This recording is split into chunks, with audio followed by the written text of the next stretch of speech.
ಓಂ ಶ್ರೀ ಗುರು ಬಸವಲಿಂಗಾಯ ನಮಃ. ಭಕ್ತಿ ಸುಭಾಷೆಯ ನುಡಿಯ ನುಡಿವೆ, ನುಡಿದಂತೆ ನಡೆವೆ, ನಡೆಯೊಳಗೆ ನುಡಿಯ ಪೂರೈಸುವೆ, ಮೇಲೆ ತೂಗುವ ತ್ರಾಸು ಕಟ್ಟಲೆ ನಿಮ್ಮ ಕೈಯಲ್ಲಿದೆ, ಒಂದು ಜವೆ ಕೊರತೆಯಾದಡೆ ಎನ್ನನೆದ್ದಿ ನೀನೆದ್ದು ಹೋಗ ಕೂಡಲ ಸಂಗಮ ದೇವ. ಪ್ರಾತಸ್ಮರಣೀಯ ಬಸವಾದಿ ಶಿವಶರಣರನ್ನು ಸ್ಮರಣೆ ಮಾಡಿ, ಹಾನಗಲ್ಲ ಗುರುಕುಮಾರ ಮಹಾಶಿವಯೋಗಿಯನ್ನು ಸ್ಮರಣೆಯನ್ನು ಮಾಡ್ತಾ, ಮನುಕ್ವಾಡದ ಪೂಜ್ಯ ಶ್ರೀ ಮೃತ್ಯುಂಜಯಪ್ಪಗಳನ್ನು ಸ್ಮರಣೆ ಮಾಡಿ, ಮುಗುಳುಕೋಡದ ಆರಾಧ್ಯ ದೇವರಾಗಿರುವಂಥ ಯಲ್ಲಾಲಿಂಗ ಮಹಾರಾಜರನ್ನು, ಮಠದ ಪರಂಪರೆ ಎಲ್ಲ ಪರಮ ಪೂಜ್ಯರನ್ನು ಸ್ಮರಣೆಯನ್ನು ಮಾಡಿ, ಮುಗುಳುಕೋಡು ಕ್ಷೇತ್ರದಲ್ಲಿ ಪೂಜ್ಯ ಗುರುಗಳ ಸ್ಮರಣೋತ್ಸವ ಸಮಾರಂಭ. ಈ ಸಮಾರಂಭದ ವೇದಿಕೆಯ ಮೇಲೆ ಸನ್ನಿಧಾನವನ್ನು ದಯಪಾಲಿಸಿ ನಿಮ್ಮೆಲ್ಲರಿಗೂ ಆಶೀರ್ವಾದವನ್ನು ದಯಪಾಲಿಸ್ತಾ ಇರುವಂಥ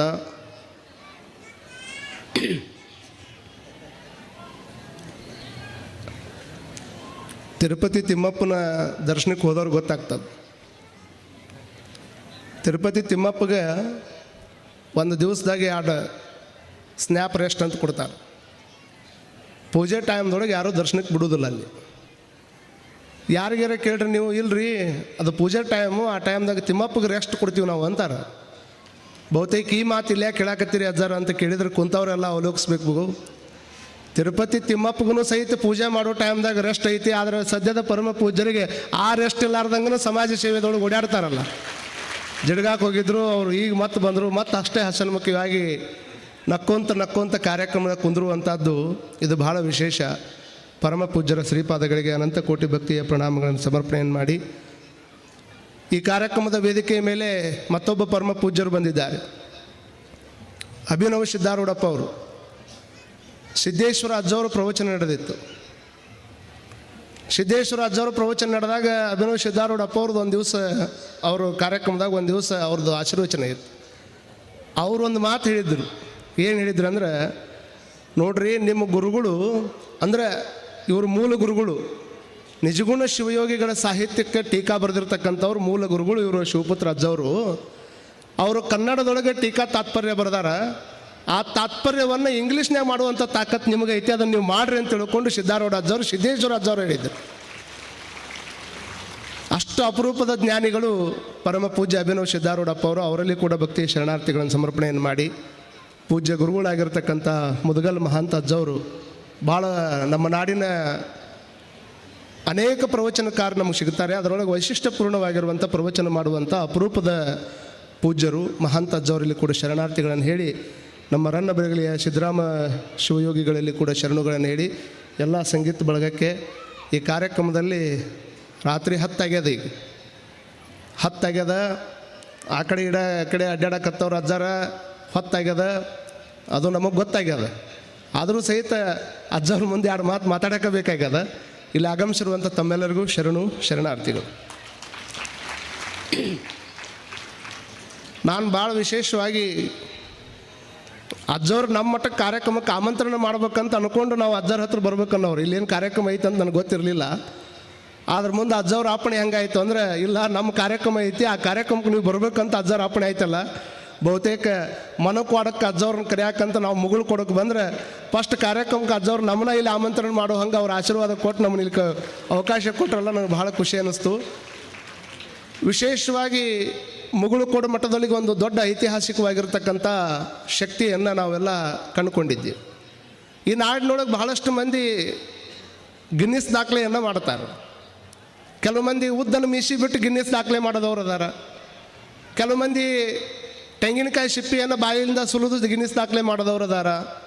ಇನ್ನು ಕೆಲವು ಮಂದಿ ಹಸೆ ಮೆಣಸಿನಕಾಯಿ ಭಾಳಷ್ಟು ತಿಂದು ಗಿನ್ನಿಸ್ ದಾಖಲೆ ಮಾಡಿದವ್ರು ಅದಾರ. ಆದರೆ ಎಟ್ ಎ ಟೈಮ್ ಸಾವಿರಾರು ಮಕ್ಕಳಿಗೆ ಸ್ವಾಮಿ ವಿವೇಕಾನಂದರು ವೇಷ ಹಾಕಿಸಿ ಮುಗುಳುಕೋಡು ಸಣ್ಣ ಪಟ್ಟಣ ನಮ್ಮ ಭಾರತ ದೇಶದ ಭೂಪಟದೊಳಗೆ ಬರುವ ಹಂಗೆ ಮಾಡ್ಯಾರಲ್ಲ ಅಜ್ಜವರು, ಇದು ದೊಡ್ಡ ಗಿನ್ನಿಸ್ ದಾಖಲೆ ಅನ್ನುವಂಥದ್ದನ್ನು ಅಭಿಮಾನದಿಂದ ನಾವು ಹೇಳ್ಕೋಬೇಕಾಗ್ತದೆ. ಅಜ್ಜವರು ಕುಂತಿರುವಂಥ ಪೀಠ ಭಾಳ ದೊಡ್ಡದದು. ಅಜ್ಜವರು ಕುಂತಿರುವಂಥ ಪೀಠ ಭಾಳ ದೊಡ್ಡದದು. ಭಾಳ ಎತ್ತರಕ್ಕೆ ಕುಂತಾರ. ಆದರೆ ಇಷ್ಟೆಲ್ಲ ಜನ ಅವ್ರು ಬೆನ್ನು ಹತ್ಯಾರ ಅಂದ್ರೆ ಅವ್ರು ಕುಂತಿರುವಂಥ ಪೀಠ ಅಟ್ಟ ಎತ್ತರ ಅದ, ಆದ್ರೆ ಜನರ ಮನಸ್ಸಿಗೆ ಭಾಳ ಹತ್ತಿರ ಅದಾರ ಅನ್ನುವಂಥ ಕಾರಣಕ್ಕೆ ಇಷ್ಟಕೊಂಡ ಮಂದಿ ಕೊಡೋಕೆ ಸಾಧ್ಯ ಐತಿ. ಬರೀ ಎತ್ತರದ ಮೇಲೆ ಕುಂತ್ರೆ ಮಾತ್ರ ಯಾರೂ ನಮ್ಮನ್ನು ನೋಡೋಂಗಿಲ್ಲ. ಯಾರು ಜನರು ಹತ್ರಕ್ಕೆ ಇರ್ತಾರೆ, ಬರೀ ಹತ್ರಕ್ಕೆ ಅದಾರ ಅಂತ ತಿಳ್ಕೊಳಕ್ಕೆ ಹೋಗ್ಬೇಡ್ರಿ. ಪ್ರಸಂಗ ಬಂದ್ರೆ ನಿಮ್ಮನ್ನೆಲ್ಲ ಎತ್ತರ ಮಟ್ಟಕ್ಕೆ ಕೊಯ್ಯುವಂಥ ದೊಡ್ಡ ತಾಕತ್ತು ಅಜ್ಜವ್ರ ಹತ್ರ ಐತೆ ಅನ್ನುವಂಥದ್ದು ನಿಮಗೆಲ್ಲ ಗೊತ್ತಿರಲಿ. ಅಂಥ ಅಪರೂಪದ ಒಬ್ಬ ಅಜ್ಜವರು, ಅವರು ನಾನು ಒಮ್ಮೆಲ್ಲೇ ಅಜ್ಜವ್ರದ್ದು ಒಂದು ಸಣ್ಣ ತುಣುಕನ್ನು ನೋಡ್ತಾ ಇದ್ದೆ. ಈಗ ಬಹುತೇಕ ನಿಮಗೆಲ್ಲ ಗೊತ್ತಿರಲಿ. ರಮಣ ಮಹರ್ಷಿಗಳು ಅಂತ ಆಗಿ ಹೋದರು. ಅಮ್ಮ ಈ ಕಡೆ ನೋಡ್ರಿ, ನಾನು ನೋಡ್ರಿ, ಆ ಕಡೆ ಈ ಕಡೆ ನೋಡಬೇಡ್ರಿ, ದಯಮಾಡಿ ಈ ಕಡೆ ನೋಡ್ರಿ ಎಲ್ಲರೂ. ರಮಣ ಮಹರ್ಷಿಗಳಂತ ಆಗಿ ಹೋದರು. ಭಾಳ ದೊಡ್ಡ ಜ್ಞಾನಿಗಳು. ಎಷ್ಟು ದೊಡ್ಡ ಜ್ಞಾನಿಗಳು ಅಂತಂದ್ರೆ ಅವರು ಯಾರಿಗೂ ಹಿಂಸೆ ಮಾಡಿದವರಲ್ಲ. ಇಂಥ ಮಹಾತ್ಮರು ಬದುಕಿ ಹೋಗ್ಯಾರಲ್ಲ ಈ ನಾಡಿನೊಳಗೆ, ಅದನ್ನು ಹೇಳೋದು ಭಾಳ ಆನಂದ, ಹಾಗೆ ನಡ್ಕೊಳ್ಳೋದು ಭಾಳ ಕಷ್ಟ. ಅವ್ರ ಕಾಲಿಗೆ ದೊಡ್ಡ ಗಾಯ ಆಗಿತ್ತು. ಗಾಯ ಆದಂಥ ಟೈಮ್ದೊಳಗೆ ಸಿಕ್ಕಾಪಟ್ಟಿ ಹುಳುಗಳು ಕಾಲ್ನಾಗ ಹುಳ ಆಗಿದ್ದು.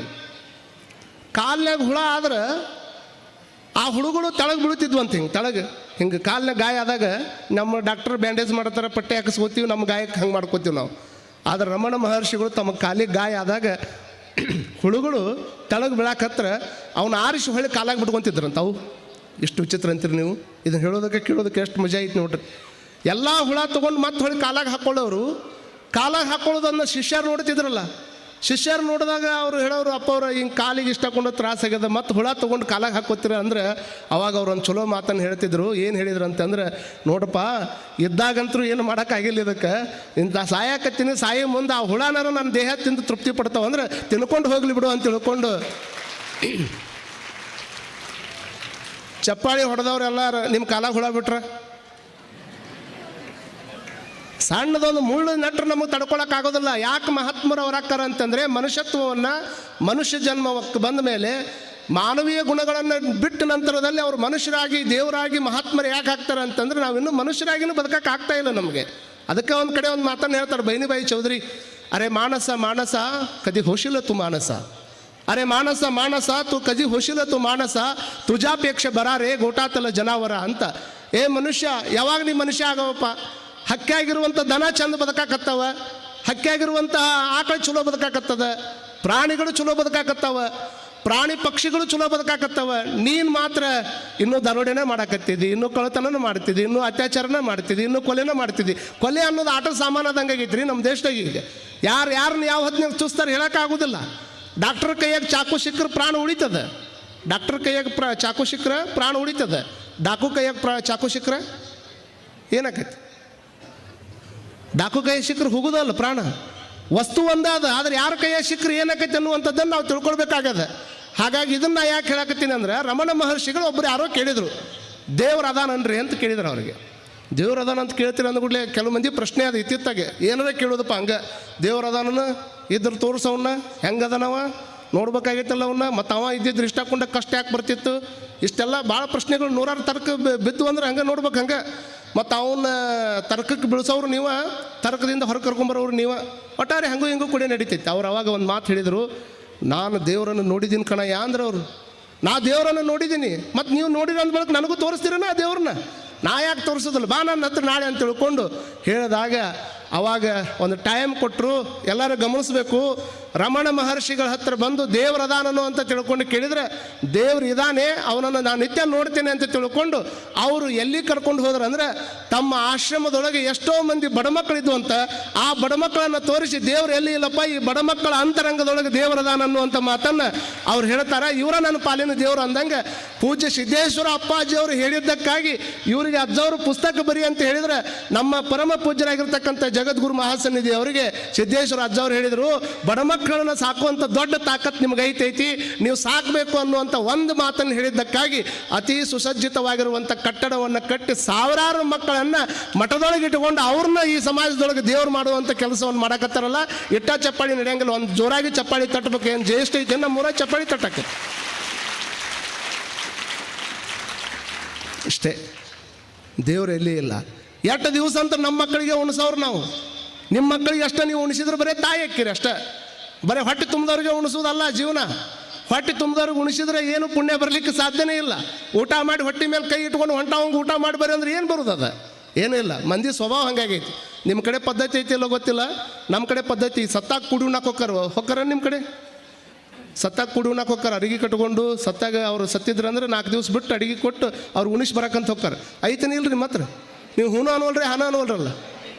ಹಾಂ, ಮತ್ತು ಹೂ ಅನ್ಬೇಕಲ್ರಿ ಅವರ. ನೋಡ್ರಿ, ಸತ್ತಾಗ ಉಣಸಾಕ ಹೋಗ್ತಾರಲ್ಲ, ಹೋಗಿದ್ದೆ ಅದಕ್ಕೆ ಹೋಗ್ಯಾರ. ಅವ್ರು ಸತ್ತಾಗ ಒಂದು 4 ದಿವಸ ದುಃಖ ಇರ್ತೈತಿ, ಉಣಸಾಕಂತ ಹೋಗ್ಯಾರ. ಉಣಿಸಿ ಬರ್ಬೇಕು, ಹೌದಿಲ್ಲ? ಉಣಿಸಿ ಬಂದ ಮೇಲೆ ಅವ್ರು ಏನಾದರೂ ಮತ್ತೆ ಎಷ್ಟು ಮಂದಿ ಮುಂದೆ ಆಳ್ಕೊಂತ ಕುಂದ್ರುದು ರೀ. ಬಂದವ್ರ ಮುಂದೆಲ್ಲ ಅದನ್ನು ಹೇಳ್ಕೊತ ಕುಂದ್ರುದು. ಮತ್ತು ಏನೋ ಬಂದಾರ 2 ರೊಟ್ಟಿ ತಿಂದುಬಿಟ್ರ ಆತಂತೇಳಿ ನೀವು ಕಟ್ಕೊಂಡು ಹೋದ ಬುತ್ತಿ ಒಳಗೆ ಒಂದಿಷ್ಟು ಚಂದ ಊಟ ಮಾಡಿದ್ರಂದ್ರೆ ಮನೆ ಕಟ್ಟಿ ಮೇಲೆ ಚಲುವ. ಏನು ರೀ, ಮೊನ್ನೆ ಗಂಡು ಸತ್ತಾನ, ಇನ್ನೂ ದುಃಖ 4 ದಿವಸ ಆಗಿಲ್ಲ, ಆಲೆ ಕುತ್ಕೊಂಡು 4 ರೊಟ್ಟಿ ತಿಂದ ನೋಡ್ರಿ ಅಂತ ಊರಾಗ ಸುದ್ದಿ ಮಾಡ್ತೀರಿ ನೀವೆಲ್ಲ. ನೀವು ಉಣಸಾಕ್ ಹೋದವ್ರಲ್ಲ, ಆಕಿನೂ ಸಾಯಿ ಹೊಡ್ಯಾಕ ಹೋದವ್ರು. ಉಣಸಾಕ್ ಹೋಗಿದ್ರೆ ನೀವ್ಯಾಕೆ ಮಾತಾಡ್ತಿದ್ರಿ ಹಿಂಗೆ? ಭಾಳ ಮಂದಿಗೆ ಗೊತ್ತಿರಲಿ, ಸತ್ತ ಮೇಲೆ ಕೂಡಿ ಉಣ್ಣಾಕ್ ಹೋಗುವಂಥದ್ದಕ್ಕೆ ಏನು ಬೆಲೆ ಇಲ್ಲ. ನಾ ಏನು ಹೋಗ್ಬೇಡ ಅಂತ ಹೇಳಕತ್ತಿಲ್ಲ. ಸತ್ತ ಮೇಲೆ ಕೂಡಿ ಉಣ್ಣಾಕ್ ಹೋಗೋದಕ್ಕಿಂತ ಅವ ಇದ್ದಾಗ ಮನೆ ಮುಂದೆ ಅಡ್ಡಾಡ್ತಿರ್ತಾನೆ, ಕರೆದು ಒಂದು ಕಪ್ ಚಹಾ ಕೊಟ್ಟರೆ ಹಂಗಿಲ್ಲ.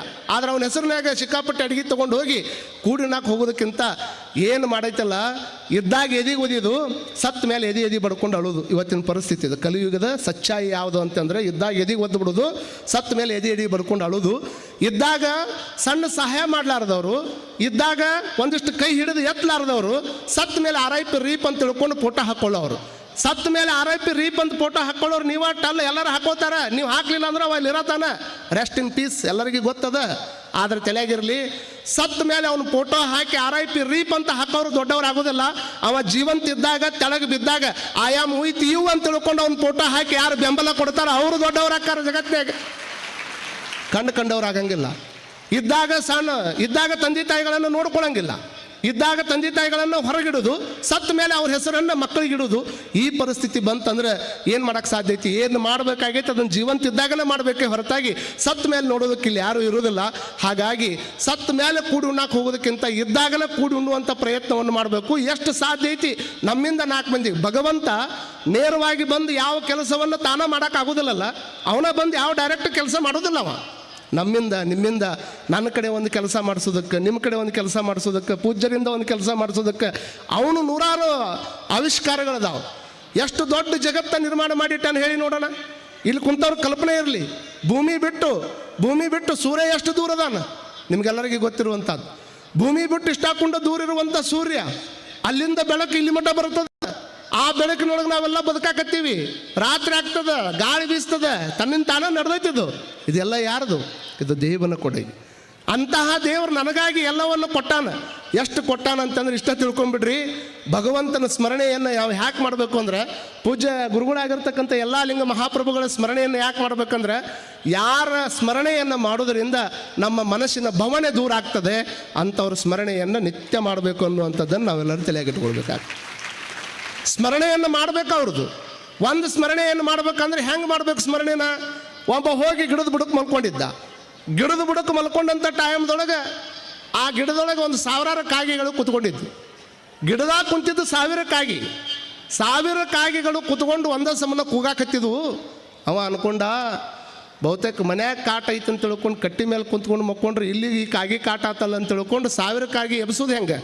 ಅವ ಏನು ಮಾಡಿದ ಗೊತ್ತಾ? Simple logic. ಒಂದು ಕಲ್ಲು ತೊಗೊಂಡ, ಒಗದ, ಗಿಡದಾಗಿನ 1000 ಕಾಗೆಗಳು ಎದ್ದು ಹೋಗಿಬಿಟ್ಟು. ಕುಂತರಿಗೆಲ್ಲ ಆಶ್ಚರ್ಯ ಅನ್ನಿಸ್ಬೋದು. ಗಿಡದಾಗ ಕುಂತಿದ್ದು 1000 ಕಾಗೆ, ಆದ್ರೆ ಒಗದಿದ್ದು ಎಷ್ಟು ಕಲ್ಲು? ಪಟ್ನ ಹೇಳ್ಬೇಕಮ್ಮ, ಎಷ್ಟು ಕಲ್ಲು? ಒಂದು ಕಲ್ಲು ಒಗದ್ರೆ 1000 ಕಾಗೆಗಳು ಎಲ್ಲ ಹೆಂಗೆ ಎದ್ದು ಹೋಗಿಬಿಡ್ತಾವಲ್ಲ. ಹಾಗಾದರೆ 1000 ಕಾಗೆ ಎಬ್ಸೋದಕ್ಕೆ 1000 ಕಲ್ಲಿನ ಅವಶ್ಯಕತೆ ಬೇಕಾಗಿಲ್ಲ. ಒಂದೇ ಕಲ್ಲು ಒಗದ್ರೆ 1000 ಕಾಗೆಗಳು ಎದ್ದು ಹೊಕ್ಕವ ಅಂದರೆ, ಈ ಶರೀರ ಅನ್ನುವಂಥ ಗಿಡದೊಳಗೆ ಪಾಪ ಅನ್ನುವಂಥ ಕಾಗೆಗಳು ಸಿಕ್ಕಾಪಟ್ಟೆ ಕುಂತಾವ. ಈ ಪಾಪದ ಕಾಗೆಗಳು ಹೋಗಬೇಕಾಗಿತ್ತು ಅಂದರೆ ಎಲ್ಲ ಲಿಂಗ ಮಹಾಪ್ರಭುಗಳ ಒಂದು ಸ್ಮರಣೆ ಅನ್ನುವಂಥ ಕಲ್ಲನ್ನು ಒಗೆದು ಬಿಟ್ರೆ ಇದ್ರಾಗಿನ ಪಾಪದ ಕಾಗೆಗಳು ಎದ್ದು ಹೊಕ್ಕವ ಅಂತ ತಿಳ್ಕೊಂಡು ಹೋಗೋ. ಮತ್ತು ನೀವು ಮುಂಜಾನೆ ಎದ್ದು ಬಿಡ್ಲೆ ಕಲ್ಲು ಹೋಗ್ಕೊಂಡು ಕುಂತೀರಿ ಹಿಂಗೆ. ಅಜ್ಜಾರು ಕಲ್ಲು ಹೋಗೋದು ಹೊಕ್ಕವ ಅಂತ ತಿಳ್ಕೊಂಡು ಸ್ಮರಣೆಯ ಕಲ್ಲನ್ನು ಹೋಗ್ಕೋಬೇಕು. ಸ್ಮರಣೆಯನ್ನು ಮಾಡೋದ್ರಿಂದ, ಸ್ಮರಣೆಯನ್ನು ಮಾಡಿದರೆ ಹಿಂಗೆ ನಾವು ಮಾಡಬೇಕಾಗ್ತದೆ. ಯಾಕೆ ಮಾಡೋದು ಅಂತಂದರೆ, ಭಗವಂತ ಇಷ್ಟೆಲ್ಲ ನಮಗೆ ಕೊಟ್ಟ. ನೀ ಹುಟ್ಟೋದಕ್ಕಿಂತ ಮುಂಚೆಕ್ಕೆ, ನೀ ಹುಟ್ಟಿದ ಮೇಲೆಲ್ಲ, ನೀ ಹುಟ್ಟೋದಕ್ಕಿಂತ ಮುಂಚೆಕ್ಕೆ ನಿನಗೇನು ಬೇಕೆಲ್ಲ ಸೃಷ್ಟಿ ಮಾಡಿಟ್ಟಾನ ಭಗವಂತ.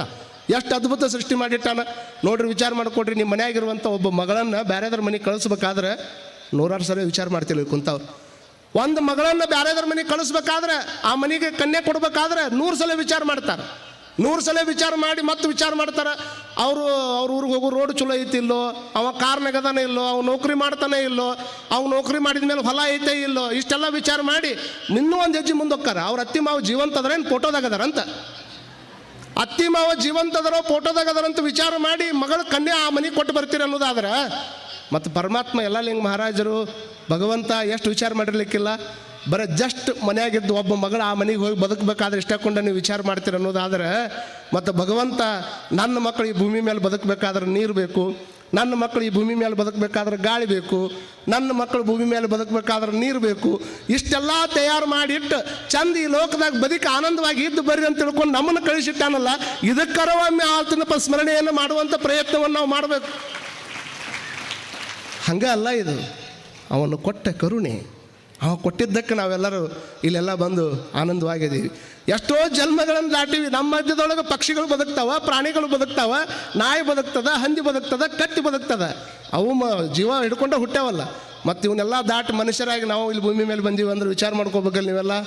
ನಾವು ಇಷ್ಟೆಲ್ಲ ದಾಟೇ ಇಲ್ಲಿ ಬಂದೀವಿ, ಮನುಷ್ಯನಾಗಿ ಹುಟ್ಟಿವಿ ಅಂದರೆ ನಾನು ಹೋದಲ್ಲೆಲ್ಲ ಒಂದೇ ಮಾತು ಹೇಳೋದು, ಭಾರತ ರತ್ನ ಪ್ರಶಸ್ತಿ ಬಂದಾಗ ಎಷ್ಟು ಖುಷಿ ಪಡ್ತೀವಿ, ನೊಬೆಲ್ ಪ್ರೈಸ್ ಬಂದಾಗ ಎಷ್ಟು ಖುಷಿ ಪಡ್ತೀವಿ, ಪದ್ಮಶ್ರೀ ಬಂದಾಗ, ಪದ್ಮಭೂಷಣ, ಪದ್ಮವಿಭೂಷಣ, ಈ ಇಷ್ಟೆಲ್ಲ ಪ್ರಶಸ್ತಿಗಳು ಬಂದಾಗ ಎಷ್ಟು ಖುಷಿ ಪಡ್ತೀವಲ್ಲ, ಇದು ಎಲ್ಲದಕ್ಕಿಂತಲೂ ದೊಡ್ಡ ಪ್ರಶಸ್ತಿ. ಅಂದರೆ ಈ ಜನ್ಮದೊಳಗೆ ನನ್ನ ಮನುಷ್ಯನಾಗಿ ಭಗವಂತ ಭೂಮಿ ಮೇಲೆ ಹುಡ್ಸ್ಯಾನಂದ್ರೆ ಇದಕ್ಕಿಂತ ದೊಡ್ಡ ಪ್ರಶಸ್ತಿ ಯಾವುದೂ ಇಲ್ಲ.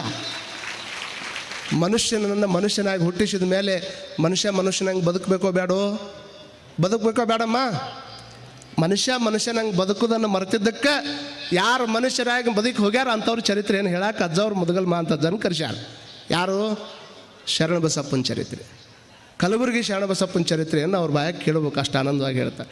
ಶರಣಬಸಪ್ಪನ ಇಡೀ ಜೀವನ ಚರಿತ್ರೆಯನ್ನು ತೆಗೆದುಕೊಂಡು ನೋಡಿದ್ರೂ ಸಹಿತ ಅಲ್ಲಿ ಸಿಗೋದೇನು ಭಾಳ ಅದ್ಭುತವಾದಂಥ ದಾಸೋಹ, ಕಾಯಕ ನಿಷ್ಠೆ.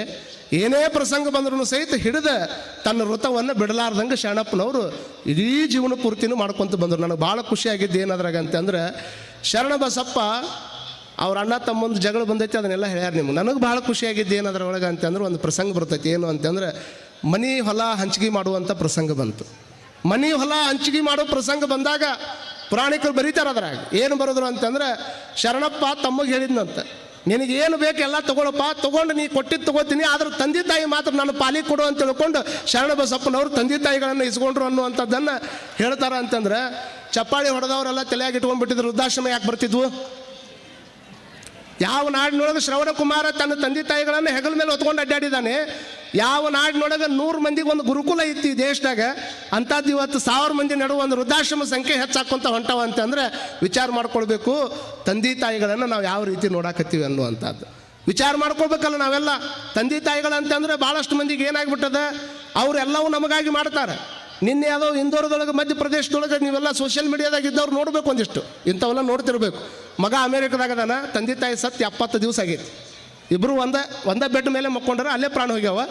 ಪ್ರಾಣ ಹೋಗಿ ಎಲ್ಲ ಮ್ಯಾಗಿನ ಚರ್ಮ ಎಲ್ಲ ಹಾಳಾಗಿ ಎಲ್ಲ ಹುಳ ತಿಂದುಬಿಟ್ಟವ, ಎಲ್ಲ ಬಟ್ಟ ಉಳ್ದಾವ. ಅದು ಪಕ್ಕದ ಮನೆಯವರಿಗೆ ಒಂದಿಷ್ಟು ಸ್ಮೆಲ್ ಹೋಗಿ ಏನಾಗೈತೆ ಪರಿಸ್ಥಿತಿ ಅಂತ ತಿಳ್ಕೊಂಡು ಕದ ಮುರಿದು ನೋಡಿದ್ರೆ ಬೆಡ್ ಮೇಲೆ ತಂದೆ ತಾಯಿ ಮಕ್ಕೊಂಡ್ರೆ. ಇಂದೋರು ಮಧ್ಯಪ್ರದೇಶದಾಗ ನಡೆದಿರುವಂಥ ವಿಚಾರ ಇದು. ಯಾವ ಪುರುಷಾರ್ಥಕ್ಕಾಗಿ ನಮ್ಮ ಮಕ್ಕಳು ಇಂಡಿಯಾ ಬಿಟ್ಟಾರಿ, ಲಂಡನ್ಯಾಗ ಅದಾರಿ, ನಮ್ಮ ಮಕ್ಕಳು ಅಮೇರಿಕದಾಗ ಅದಾರಿ. ಇರಲ್ರಿ, ನಿಮ್ಮ ಮಕ್ಕಳು ಅಲ್ಲಿರಲಿ, ಮತ್ತೊಂದು ಕಡೆ ಇರಲಿ, ಎಲ್ಲ ಕಡೆ ಇರಲಿ. ಎಷ್ಟು ಮೆಟ್ಟಿಗೆ ನಮ್ಮ ಮಕ್ಕಳು ಇರ್ಬೇಕಂದ್ರೆ ನಮ್ಮ ಕೈ ನಿಲುಕಬೇಕಾವು. ನಮ್ಮ ಪರಿಸ್ಥಿತಿ ಹಿಂಗಾದಾಗ ನೋಡ್ಕೊಳ್ಳೋರು ಯಾರು? ಇಡೀ ಜೀವಮಾನವೆಲ್ಲ ನಮ್ಮ ಮಕ್ಕಳು ಬೆಳಿಬೇಕಂತ ತಿಳ್ಕೊಂಡು ಕಷ್ಟಪಟ್ಟು ರೊಕ್ಕ ಹಾಕಿ ನಿಮ್ಮನ್ನು ದೊಡ್ಡವ್ರನ್ನ ಮಾಡಿ ಬೇರೆ ಕಡೆ ಕಳಿಸಿ ಇಲ್ಲಿ ಮನ್ಯಾಗ ಅನಾಥ ಹೆಣ ಆಗಿ ಬಿಡುವಂಥ ಪರಿಸ್ಥಿತಿಯನ್ನು ನಾವು ಕಾಣಕತ್ತೀವಿ ಅಂತಂದ್ರೆ ನಾವು ಏನು ಮಾಡಕತ್ತೀವಿ ಅನ್ನುವಂಥದ್ದು ನಿಜವಾಗ ನಾವು ಮನುಷ್ಯರ ಅಂತ ಪ್ರಶ್ನೆಯನ್ನು ಹಾಕೊಂಡ್ಬಿಟ್ರೆ ನಾವು ಯಾರು ಕೂಡ ಮನುಷ್ಯರಾಗಕ್ಕೆ ಸಾಧ್ಯನೇ ಇಲ್ಲ. ಒಂದು ಸಾಕಿದ ನಾಯಿ ಒಂದು ತುತ್ತು ರೊಟ್ಟಿ ಹಾಕಿದ್ರೆ 12 ತಾಸು ನಿಮ್ಮ ಹಿಂದನೇ ಅಡ್ಡಾಡ್ತದ ಅಂತಂದ್ರೆ ವಿಚಾರ ಮಾಡ್ಕೊಳ್ರಿ.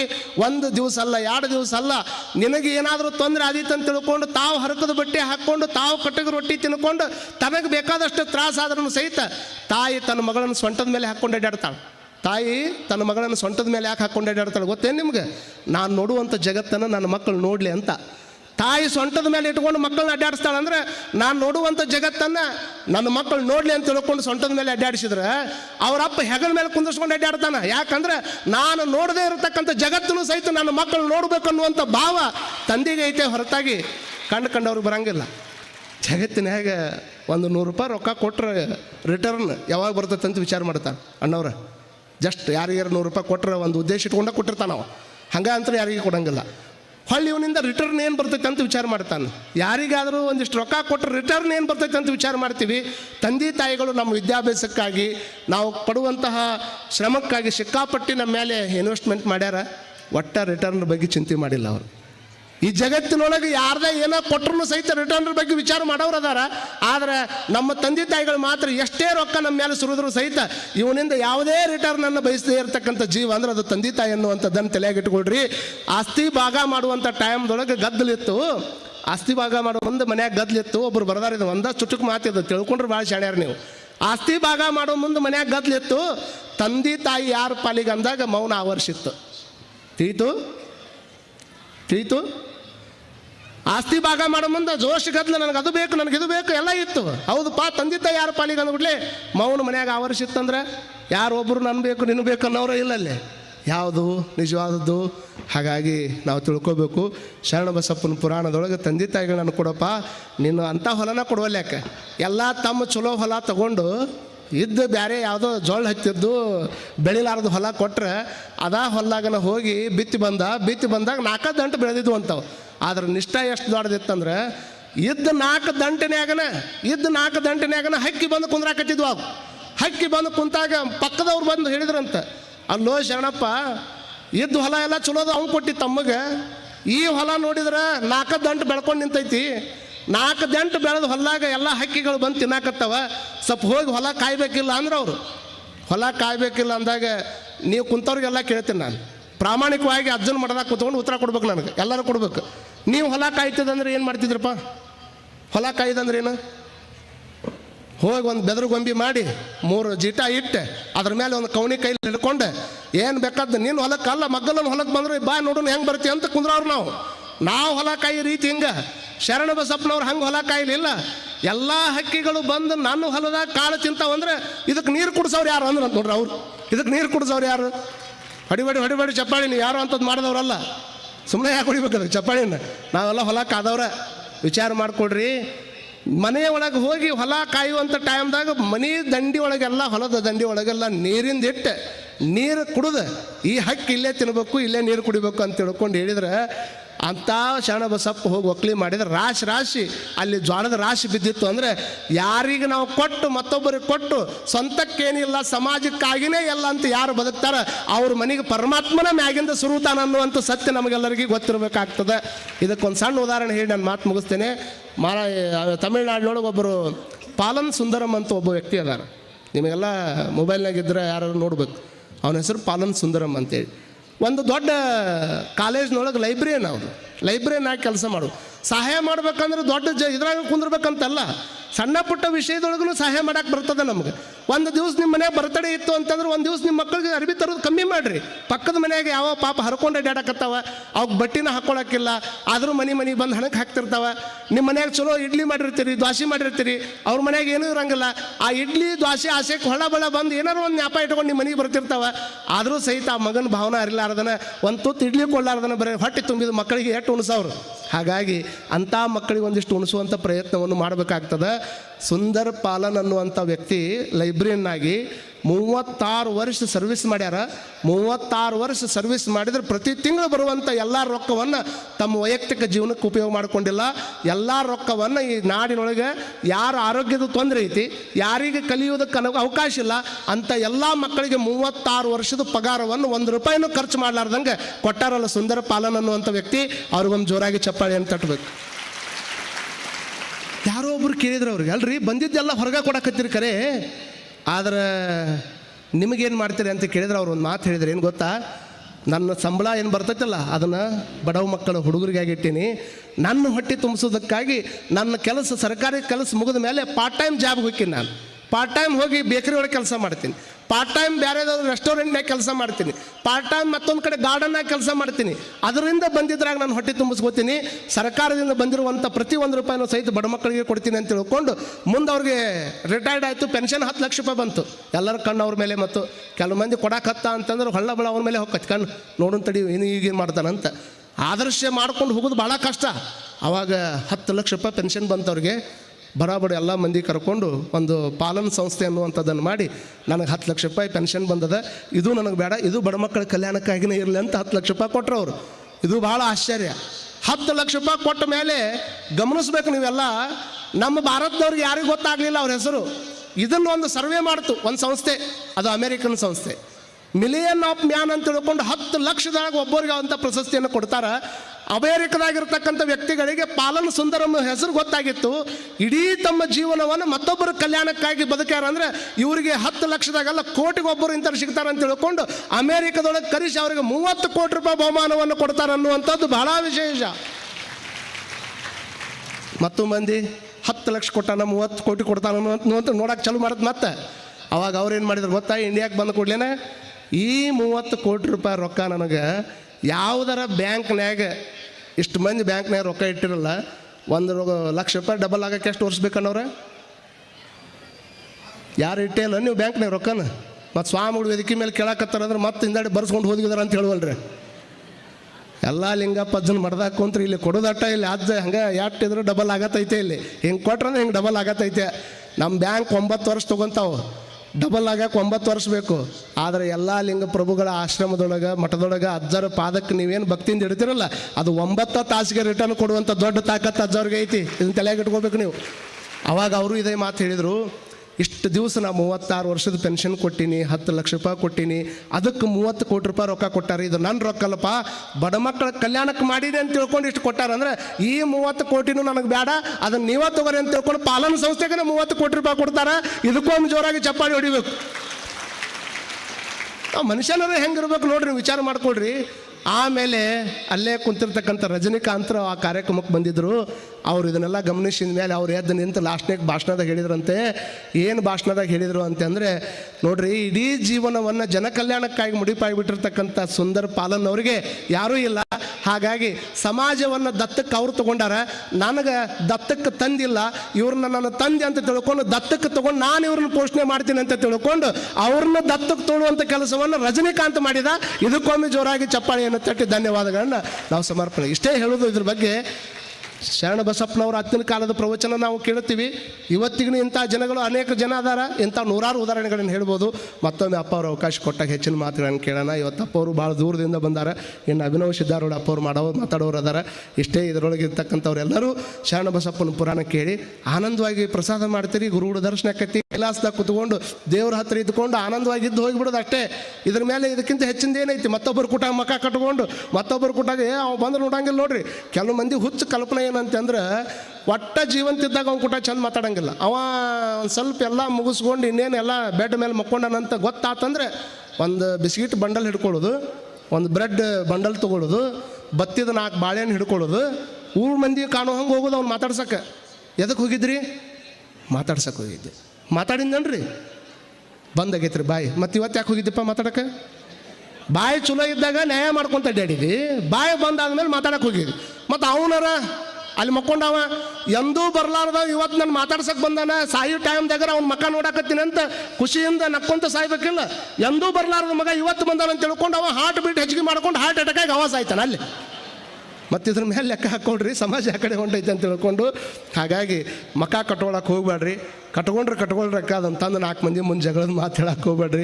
ಹೇಳಿದ್ರು ಹೇಳುವಲ್ರಕ್ಕ, ಅಪ್ಪಿ ಗಂಡ ಹೆಂಡತಿ ಕುಡ್ಕೊಂಡು ಮನ್ಯಾಗ ಮಕ್ಕಳ ಮುಂದೆ ಜಗಳ ಮಾಡಕ್ಕೆ ಹೋಗ್ಬೇಡ್ರಿ. ಜಗಳ ಮಾಡಿದ್ರು ಮಾಡುವಲ್ರಕ್ಕ, ಅಪ್ಪಿ ತೋನ ಹೋಗಿ ಆ ಜಗಳ ಪಂಚಾಯತಿ ಕಟ್ಟಿ ಹತ್ತಾಕಿ ಬಿಡಬೇಡ್ರಿ. ಹತ್ತಿದ್ರೆ ಹತ್ತುವಲ್ರಕ್ಕ, ಅದನ್ನು ತೊಗೊಂಡು ಹೋಗಿ ಮತ್ತೆ ನೀವು ಪೊಲೀಸ್ ಸ್ಟೇಷನ್ ಮೆಟ್ಲ ಹತ್ತಾಕೆ ಹೋಗ್ಬೇಡ್ರಿ. ಹತ್ತಿದ್ರೆ ಹತ್ತುವಲ್ರಕ್ಕ, FIR ಮಾತ್ರ ಹರ್ಸಕ್ಕೆ ಹೋಗ್ಬೇಡ್ರಿ. ಹರಿಸಿದ್ರೆ ಹರಿಸ್ವಲ್ರಕ್ಕ, ಕೋರ್ಟ್ ಮೆಟ್ಲಕ್ಕೆ ಮಾತ್ರ ಹೋಗ್ಬೇಡ್ರಿ. ಕೋರ್ಟಿಗೆ ಹೋದ್ರೂ ಹೋಗೋಲ್ರಕ್ಕ. ಅಪ್ಪಿ ಈ ಕಡೆ ಜಮೀನಿಲ್ಲ ಆ ಕಡೆ ಜಾಮೀನಿಲ್ಲ, ಮಕ ಒಣಸ್ಕೊಂಡು ಊರು ಮಂದಿ ಬ್ಯಾಸರ ಆಗ್ಬೇಡ್ರಿ ಅನ್ನೋದು ಇವತ್ತಿನ ಕೊನೆಯ ಮಾತಿನ ಅರ್ಥ ಅನ್ನುವಂಥದ್ದನ್ನು ಈ ಸಂದರ್ಭದೊಳಗೆ ಹೇಳಿ ಚಪ್ಪಾಳಿ ಹೊಡೆದವ್ರು ಒಂದು 4 ಮಂದಿ ಹೊರ ಜೈಲಿನ ಕೇಸ್ ಅದಾವ. ಹೌದು, ಅದಕ್ಕೆ ಅವೆಲ್ಲ ದೂರ ಆಗಲಿ ಅಂತ ಹಾರೈಸಿ ಪರಮ ಪೂಜ್ಯರ ಶ್ರೀಪಾದಕ್ಕೆ ನನ್ನ ಮಾತುಗಳನ್ನು ಅರ್ಪಣೆ ಮಾಡ್ತೀನಿ. ಎಲ್ಲರಿಗೂ ಶುಭ. ಭಾಳಷ್ಟು